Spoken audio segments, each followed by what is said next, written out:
पहले केस पर डिस्कशन करेंगे। आप जानते हैं कि यदि हमारा पार्शियल डिफरेंशियल इक्वेशन इस प्रकार से दिया, ये इसका डिफरेंशियल ऑपरेटर है और ये बराबर की तरफ फंक्शन दिया है, function of X and Y. जब इस तरीके का हमारा पार्शियल डिफरेंशियल इक्वेशन हो तो सॉल्यूशन निकालने के लिए हम लिखते हैं, सॉल्यूशन इस प्रकार से लिखा जाता है z बराबर complementary function plus particular integral. इसके पिछले वीडियो में हम लोगों ने कॉम्प्लीमेंट्री फंक्शन पर डिस्कशन कर लिया कि अगर रिड्यूसिबल हमारा डिफरेंशियल ऑपरेटर रिड्यूसिबल है तो कैसे कॉम्प्लीमेंट्री फंक्शन निकाला जाएगा, इररिड्यूसिबल है तो कैसे कॉम्प्लीमेंट्री फंक्शन निकाला जाएगा। अब आगे की तो हमारी चर्चा है वो पार्टिकुलर इंटीग्रल पर है। पार्टिकुलर इंटीग्रल कई टाइप, जैसे यहाँ पर हमारा जो रिजल्ट है function of X and Y, ये वेरियस टाइप का होता है, कई तरीके का होता है और जिस प्रकार से होता है उस प्रकार से एक अलग नियम हम प्राप्त करते हैं पार्टिकुलर इंटीग्रल निकालने का। तो आज हम लोग स्टार्ट करेंगे उसमें, अगर हमारा function if f of x, y is equal to e to the power ax plus by, अगर हमारा फंक्शन इस रूप में e to the power ax plus by, तो पार्टिकुलर इंटीग्रल कैसे निकाला जाए इस पर हम चर्चा करेंगे। तो देखिएगा, ध्यान दीजिएगा, कहता है कि पार्टिकुलर इंटीग्रल इस केस में आप ऐसे लिखोगे 1 upon f d d dash है ना e to the power ax plus by is equal to, अब बात करिएगा x का गुणांक क्या है यहाँ पर a, y का गुणांक क्या है b। तो जब हम इसका पार्टिकुलर इंटीग्रल निकालेंगे तो हम d को रिप्लेस कर देंगे a से और d डैश को रिप्लेस कर देंगे b से। We replace d by a, d dash by b और ऐसे इसको उतार दिया। बस एक शर्त है, where f of ab not equal to 0, ये 0 हो जाएगा तो सब अनंत हो जाएगा, हमें कुछ मिलेगा ही नहीं। तो यहाँ एक शर्त भी लगी हुई है साथ में कि f of a comma b का मान 0 0 ना, ठीक है। अब यहां पर हमने काम क्या किया, we replace d by a and d dash by b। तो अगर आपका बराबर के इस तरफ जो फलन लिखा हो, फंक्शन लिखा हो, तो इस टाइप का हो e to the power ax plus by, यहाँ a और b कुछ भी हो सकता है। तो पार्टिकुलर इंटीग्रल निकालने का एक ढंग होता है कि हम d को रिप्लेस करते हैं a से, d डैश को रिप्लेस करते हैं b से। शर्त यह है कि a comma b, f of a comma b 0 के बराबर ना हो। मतलब अगर 0 हो जाए तो क्या होगा, इसको हम आगे बात कर लेंगे। अभी हम डिस्कस कर रहे हैं कि अगर ये 0 ना हो तो किस प्रकार से हम पार्टिकुलर इंटीग्रल निकालें। तो अभी एक प्रश्न से मैं आपको ये सारी बातें बताता हूँ। देखिएगा, एक क्वेश्चन दूंगा मैं जिसमें मैं आपको पूरी तरीके से मसले को क्लियर करूंगा, ध्यान दीजिए। तो अब हम एक सवाल के जरिए आपको बताएंगे कैसे पार्टिकुलर इंटीग्रल प्रश्नों में निकाला जाए। एक प्रश्न में लेके चलता हूँ, क्वेश्चन है हमारा एक्सरसाइज पे आपको बता रहा हूँ 6c है। इसका पहला सवाल मैंने लिखा d square minus D D dash minus 2d into z बराबर e to the power 2x plus y, ये हमारा प्रश्न है। अब आप गौर करिए कि डिफरेंशियल ऑपरेटर यहाँ क्या दिया हुआ है, given f D D dash बराबर d square minus D D dash minus 2। हमें ये देखना पड़ेगा सबसे पहले कि जो हमारा डिफरेंशियल ऑपरेटर दिया हुआ है क्या वह रिड्यूसिबल है, क्या वह इररिड्यूसिबल है। अगर वह रिड्यूसिबल है तो उसके कॉम्प्लीमेंट्री फंक्शन निकालने का आपको ढंग पता है, उसका अलग नियम कानून है। अगर वह इररिड्यूसिबल है तो उसका अलग नियम कानून है। तो पहले हम इसको देख लेते हैं कि जो हमारा आया है ये रिड्यूसिबल है कि इररिड्यूसिबल है। अब अब गौर करिए, अगर मैं इसमें डी कॉमन ले लूं तो लिखा है D minus D dash minus 2। अब ये लीनियर फैक्टर के रूप में बन गया। अगर आप ध्यान दें तो इस रिजल्ट को मैं ऐसे लिख लूं 0 डी डैश प्लस 0 या माइनस भी लगा देंगे, nothing problem. This is the linear factor, ये हमारा लीनियर फैक्टर है।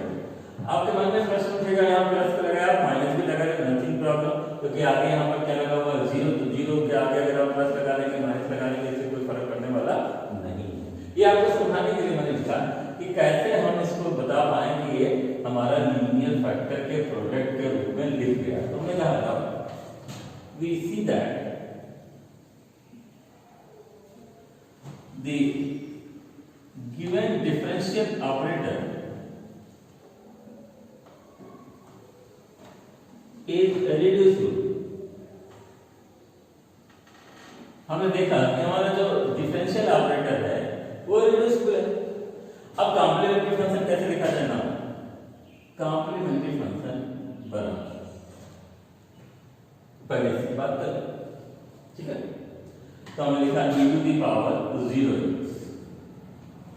फिर आपको मैंने कई बार बताया कि d का गुणांक y के साथ, d डैश का गुणांक x के साथ चला जाता है। बीच में अगर यहाँ प्लस है तो आप माइनस लगाएंगे, अगर यहाँ माइनस है तो आप प्लस लगाएंगे। तो अगर मैं आपको इसी नियम का पालन करूं तो d का गुणांक यहाँ क्या है 1, तो हो गया 1 into y, मतलब कि y प्लस है तो माइनस लगा लिया, अगर मैं माइनस लिखता तो प्लस लगा लेता, नथिंग प्रॉब्लम, 0 into x। क्या है समझ में आया? आपको समझ में आया होगा। अब आप गौर करें, अभी आगे मैं चर्चा करता हूं प्लस। अब इस फैक्टर के लिए बात करता हूं। इस फैक्टर के लिए जब मैं बात करूंगा तो हो जाएगा e to the power 2x। बात समझ में आया? e to the power 2x। और अगर मैं यहां फिर बात करूं, इसको मैंने यहां 5 लिख रखा है और यहां 5 दो तो है लीनियर फैक्टर। अब यहां गौर करिएगा, ये आपका आ जाएगा y प्लस x। क्या लाइन समझ में आया? क्लियर है? तो ध्यान दीजिएगा, यहां मैंने प्लस अपने मन से लगाया हुआ था, आप माइनस भी लगा सकते। कुल मिला के ये हमारा क्या हो गया, this is only 5y e to the power 2x 5y plus x। तो ये हमारा हो गया इसका कॉम्प्लीमेंट्री फंक्शन। अब कॉम्प्लीमेंट्री फंक्शन निकालने के बाद हम पार्टिकुलर इंटीग्रल की चर्चा करते हैं। देखिएगा यहीं पर एक बार फिर से आप समझ लीजिए, बहुत ध्यान से, कोई दम नहीं है इसमें। इस रिजल्ट को मैंने इस प्रकार से लिखा, कारण क्यों लिखता है कि मैं आपको ये समझाने की कोशिश में हूं कि ये हमारा जो है लीनियर फैक्टर। तो यहाँ प्लस के स्थान पर माइनस लिख लें, माइनस ना लिखना चाहे प्लस ही लिखना चाहे, नथिंग प्रॉब्लम, इससे कोई फर्क पड़ने वाला नहीं है, ठीक है। तो अगर 5y plus e to the power 2x 5y plus clear. आपको बताया था अगर यहाँ माइनस है तो यहाँ प्लस आ जाएगा, क्योंकि यहाँ मैंने प्लस किया तो मुझे माइनस लिखना चाहिए था। आपके मन में सवाल उठेगा कि यहाँ माइनस था तो यहाँ प्लस आ गया था, यहाँ प्लस है तो माइनस, तो यहाँ भी माइनस भी लगा दो, जिससे कोई फर्क पड़ने वाला नहीं है, ठीक है। अब आगे ध्यान दीजिएगा पार्टिकुलर इंटीग्रल। सबसे पहले हमने लिखा 1 f dd dash e to the power 2x plus y। पहले तो आपको डिफरेंशियल इक्वेशन में आपने पढ़ा होगा कि हम 1 अपान में क्यों लिखते हैं। आपको पता होगा कि d जो होता है ये d/dx होता है, डिफरेंशियल ऑपरेटर, और 1 अपान d जो होता है ये होता है integral over x with respect to x। बात समझ में आया? तो जब हम 1 अपान d के रूप में बात करते हैं, यहाँ तो हम पार्शियल पढ़ रहे हैं, डिफरेंशियल की बात कर रहा हूं, तो इस शब्द में इंटीग्रल आ जाता है। क्या जाता है? Integral, clear. तो हमने इसको ऐसे किया 1 upon f dt dash e to the power 2x plus y। अब गौर करिए, dt डैश ये रिजल्ट हमारा लिखा हुआ है, इसको हम लिखेंगे d square minus dt dash minus 2d e to the power 2x plus y। अब गौर करिएगा, मैंने अभी आपको बताया था कि x के गुणांक को मैंने a माना था, y के गुणांक को b माना था, और कहा था कि d को रिप्लेस कर देते हैं a से और d डैश को रिप्लेस कर देते हैं b से। अब आप गौर करिए, इसको मैंने 2 स्क्वायर 2 into 1 माइनस 2 into 2 ख्याल ये रखना है भाई कि ये हमारा रिजल्ट नीचे वाला जीरो ना हो। तो देखिए जीरो नहीं हो रहा है, ये हो गया 4 -2 -4 और इस 4 से 4 कट गया तो हमको मिल गया pi -1/2 e to the power 2x plus y। Clear? अब आप सोल्यूशन लिख दीजिए। सोल्यूशन इज z बराबर cf plus pi complementary function plus particular integral. Complementary function हमने लिख दिया 5/y e to the power 2x 5 y plus x -1/2 e to the power 2x plus y। और ये आपका इस प्रश्न का जवाब होगा।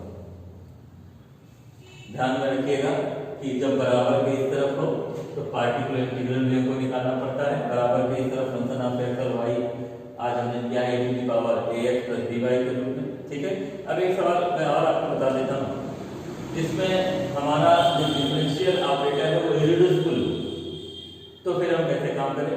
ये तो रिड्यूसिबल का कांसेप्ट था। अब एक सवाल मैं फिर लेता हूँ जिसमें हम इररिड्यूसिबल की चर्चा कर लेते हैं। देखिए,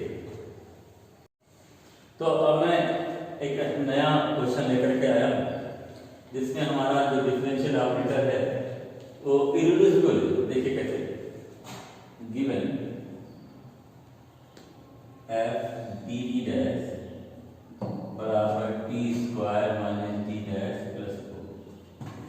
अब आप गौर करिए, हम इसको फैक्टराइज नहीं कर सकते, हम इसको लीनियर फैक्टर के प्रोडक्ट के रूप में नहीं लिख सकते। अतः ये क्या है? इररिड्यूसिबल है। हमने कहा in this case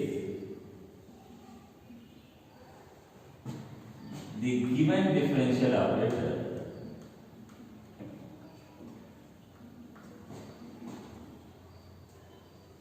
is irreducible। तो अब हमें जब irreducible पता चल गया तो हम जानते हैं हम इसका क्या सोल्यूशन लेते हैं। मान लीजिए z बराबर a e to the power hx plus ky is trial solution of given pd। ठीक है, ट्रायल सोल्यूशन मान लिया। अब देखो बेटा डी स्क्वायर, तो हमने निकाला डी स्क्वायर जेड, तो डी स्क्वायर जब जेड निकालेंगे तो यहाँ पर हम पार्शियली डेरिवेटिव निकाल रहे हैं x के रिस्पेक्ट में। 2 बार पार्शियल डिफरेंशिएट इसको करेंगे तो 2 बार h निकलेगा तो हो जाएगा a e to the power hx plus ky into h square. ठीक है ना? ऐसे हमने निकाला d dash z, d dash z.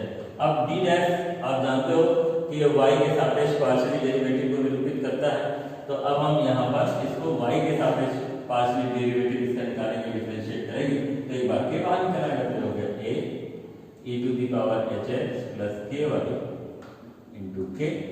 अब हम इन सभी मानों को लाके रखते हैं। d square minus d dash plus 4 into z बराबर क्या आ जाएगा? अगर मैं ये कॉमन ले लूं तो अंदर आ जाएगा h square minus k plus 4 बराबर 0। बात समझ में आता है? मैंने बराबर 0 क्यों किया ये भी आपको बता दूं। जब हम कॉम्प्लीमेंट्री फंक्शन करते हैं तो हम बराबर की तरफ क्या लेके चलते हैं? 0 लेके चलते हैं, क्योंकि हम कॉम्प्लीमेंट्री फंक्शन की बात कर रहे हैं तो हम बराबर 0 लेते। ठीक है, अब फिर देखो ना ये 0 हो सकता है ना ये रिजल्ट 0 हो सकता है, तो इसको 0 होना पड़ेगा। It implies that h square minus k plus 4 बराबर 0। This is k is equal to h square plus 4। बात समझ में आया? तो कॉम्प्लीमेंट्री फंक्शन क्या है? कॉम्प्लीमेंट्री फंक्शन ध्यान देना बेटा, कॉम्प्लीमेंट्री फंक्शन हम निकालने के लिए यहाँ पर जो काम किए उस काम में हमने ट्रायल सोल्यूशन माना, और अब हम k का मान h के पदों में ले लेते हैं। Summation a e to the power hx plus k के स्थान पर मैंने लिख दिया h square plus 4 into y। तो ये हमारा कॉम्प्लीमेंट्री फंक्शन हो गया। ठीक है, अब बात पार्टिकुलर इंटीग्रल की। 1 अपॉन ये हमने लिख दिया f dd डैश का मान हमारा ये है, एक बार लिख लेता हूँ 4x माइनस y। तो ये हमारा आ गया d square plus minus d dash plus 4 e to the power 4x minus y। हमने d को रिप्लेस किया 4 से, तो हो गया 16 माइनस, अब देखो ये -1 है क्योंकि y का गुणांक यहाँ -1 है, प्लस 4, और चूंकि ये 0 नहीं हो रहा है, 16 17 4 21, ये हमारा आ गया पार्टिकुलर इंटीग्रल। क्लियर? तो अब सॉल्यूशन लिखता हूँ, यहाँ पर मैं सॉल्यूशन लिखता हूँ, सॉल्यूशन z बराबर CF प्लस PN। अब एक बात ख्याल रखते, छोटा सा यहाँ पर एक बहुत इंपॉर्टेंट बात है कि जब हम irreducible non homogeneous linear partial differential equation के जनरल सॉल्यूशन को लिखते हैं, तो जो कॉम्प्लीमेंट्री फंक्शन है, इस रिजल्ट को लिखने का एक विशेष तरीका होता है, इसको हम ऐसे लिखते हैं summation over i ai e to the power hi into x plus hi का whole square plus 4 into y। बात समझने की कोशिश करिएगा। यहाँ पर हमने समेशन में i का इस्तेमाल कर लिया। i का इस्तेमाल इसलिए कर लिया क्योंकि बहुत सारे x के अलग अलग a के अलग अलग मानों के लिए काफी सारे सॉल्यूशन मिलेंगे, इनको जोड़ते हुए अलग अलग हमने ऐसे प्रदर्शित कर लिए। अब पार्टिकुलर इंटीग्रल लिख दिया 21 e to the power 4x minus y। This is the result, और ये हमारा उत्तर हो गया। समझ में है? तो ये हमारा irreducible partial differential equation, non homogeneous partial differential equation के लिए पार्टिकुलर इंटीग्रल कैसे निकाला जाए। दो ही केस होते हैं, इरेड्यूसिबल इरेड्यूसिबल, या मिक्सअप करके आ जाए। मान लीजिए कोई सवाल ऐसा आ गया जिसमें आधा पार्ट आकर रिड्यूसिबल है, आधा पार्ट इरेड्यूसिबल है, कोई टेंशन की बात नहीं। उस रिड्यूसिबल पार्ट का कॉम्प्लीमेंट्री फंक्शन आप पहले नियम से निकाल लीजिए, इरेड्यूसिबल पार्ट का कॉम्प्लीमेंट्री फंक्शन आप इस नियम से निकाल लीजिए, दोनों कॉम्प्लीमेंट्री फंक्शन को जोड़ दीजिए, तो उस पर्टिकुलर क्वेश्चन के लिए कॉम्प्लीमेंट्री फंक्शन का काम करेगा। और फिर आप पार्टिकुलर इंटीग्रल इस रूल से e to the power x plus by का अगर पद है तो इस रूल का इस्तेमाल करके निकाल लीजिए। तो आज मैंने आपको पार्टिकुलर इंटीग्रल बताया जहां पर function of x and y e to the power x plus by के रूप में हो। अगले वीडियो में मैं अगला लेकर चलूंगा जिसमें ट्रिग्नोमेट्रिक फंक्शन। ठीक है, आज के लिए इतना ही।